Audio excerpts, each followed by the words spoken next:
Hello everyone, let's continue with the Hindu vocab. The first word is emphasis. देखिए, emphasis का मतलब होता है किसी चीज पर ना ज्यादा जोर देना या महत्व देना या विशेष ध्यान देना, उसे ही एम्फेसिस कहा जाता है। यानी कि गिविंग स्पेशल इंपॉर्टेंस और attention to something.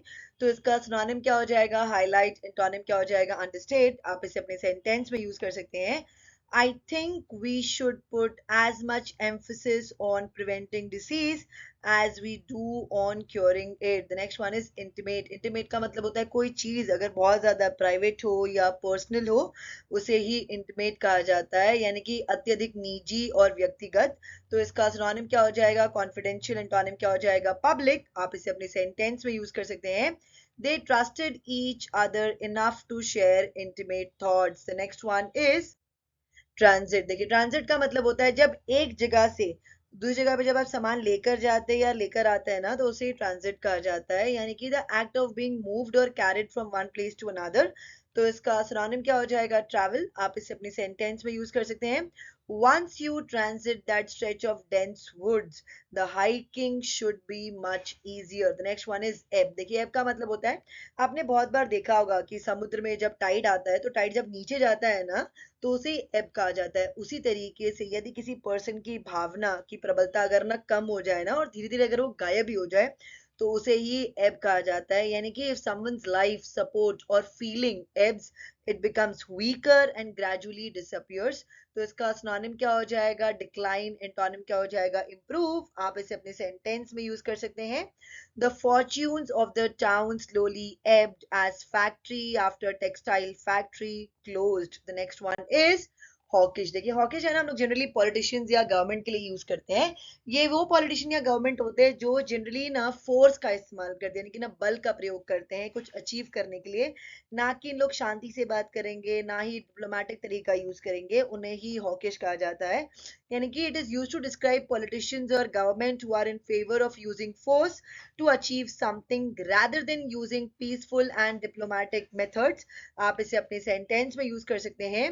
He is one of the most hawkish members of the new cabinet. The next one is thaw. देखिए, thaw का मतलब होता है, आजकल देखिए हम लोग है ना कुछ फ्रीजर प्रोडक्ट्स देखिए लेकर आते हैं, उसको बनाने से पहले हम लोग है ना पहले बाहर रखते हैं ताकि थोड़ा सा वो मेल्ट हो जाए ना, उसके बाद ही उसको ना पकाया जाता है, जो भी रेडी टू ईट प्रोडक्ट्स होते हैं, बराबर ना।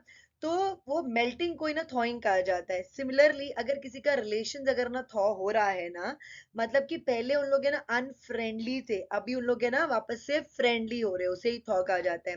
सो if something thaws relation between people और if relations thaw, they become friendly again after a long period of being unfriendly. तो इसका सिनोनिम क्या हो जाएगा? लूजनिंग। आप इसे अपने सेंटेंस में यूज कर सकते हैं। At least this second meeting had helped to thaw the atmosphere.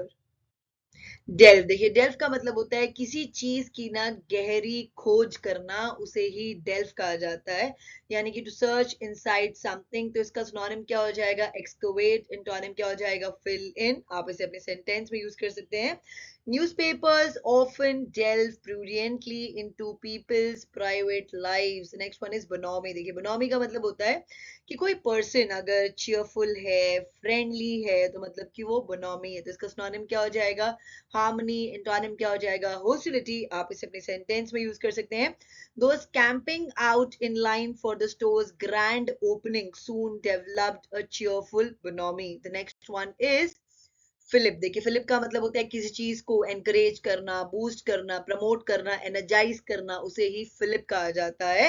यानी कि a fillip is something that boost, promote और एनर्जाइजेस। तो इसका सिनोनिम क्या हो जाएगा? एनकरेज। एंटोनिम क्या हो जाएगा? डिस्करेज। आप इसे अपनी सेंटेंस में यूज कर सकते हैं। The news gave the stock market a big fillip. The next one is fruition. देखिए, फ्रूशन का मतलब होता है the time when a plan etc starts to be successful। यानी कि कोई प्लान या कोई चीज जो आपने सोच के रखी थी ना, अगर वो सक्सेसफुल होने लग जाए, या आपने जो सोचा था अगर वो वैसा ही परिणाम देने लग जाए ना, तो उसे ही फ्रूशन कहा जाता है। यानी कि वह समय जब किसी योजना के सुपरिणाम आने लगे, उसे कहते हैं फ्रूशन। तो इसका सिनोनिम क्या हो जाएगा? सक्सेस। एंटोनिम क्या हो जाएगा? फेलियर। आप इसे अपने सेंटेंस में यूज कर सकते हैं।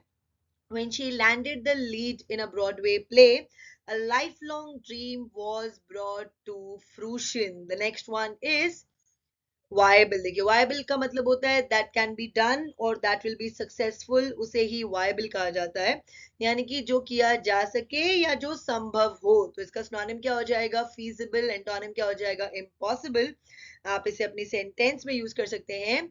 In order to make the company viable, it will unfortunately be necessary to reduce staffing levels. The next one is pursue. Pursue का मतलब होता है to try to achieve something or to continue to do something over a period of time, यानी कुछ पाने की कोशिश करना या किसी काम में लगे रहना बहुत समय तक, उसे ही pursue कहा जाता है। तो इसका सिनोनिम क्या हो जाएगा? सीक। एंटोनिम क्या हो जाएगा? लूज। आप इसे अपनी सेंटेंस में यूज कर सकते हैं।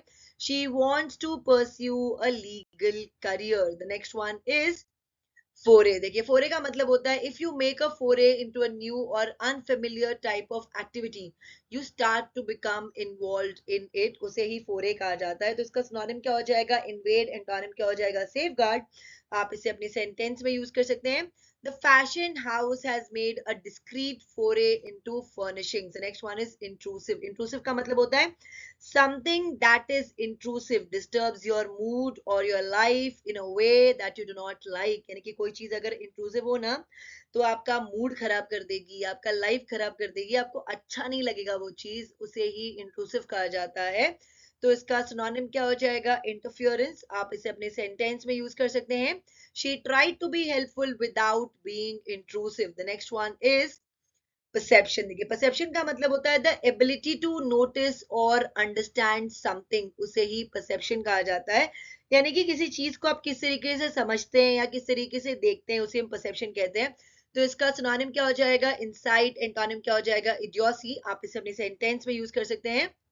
My perception of the problem is quite different, यानी कि प्रॉब्लम को देखने का मेरा नजरिया काफी अलग है। The next one is rhetoric. देखिए रेटोरिक का मतलब होता है a way of speaking or writing that is intended to impress or influence people but is not always sincere, उसे ही रेटोरिक कहा जाता है। जिसे आप लोग कहते हैं ना वाक पटुता, यानी कि प्रभावपूर्ण रीति से या लोगों को प्रभावित करने के लिए कुछ कहना या कुछ लिखना, कभी कभी सिर्फ दिखावे के लिए, उसे ही हम रिटोरिक कहते हैं। तो इसका सिनोनिम क्या हो जाएगा? एलोक्वेंस। आप इसे अपनी सेंटेंस में यूज कर सकते हैं। Great leaders have often been masters of rhetoric which they have used for both good and ill. The next one is stead. देखिए स्टेड का मतलब होता है someone stead is their position और ऑक्यूपेशन, उसे ही स्टेड कहा जाता है, यानी कि जगह। ठीक है, तो इसका सिनोनिम क्या हो जाएगा? प्लेस या तो ल्यू। आप इसे अपने सेंटेंस में यूज कर सकते हैं।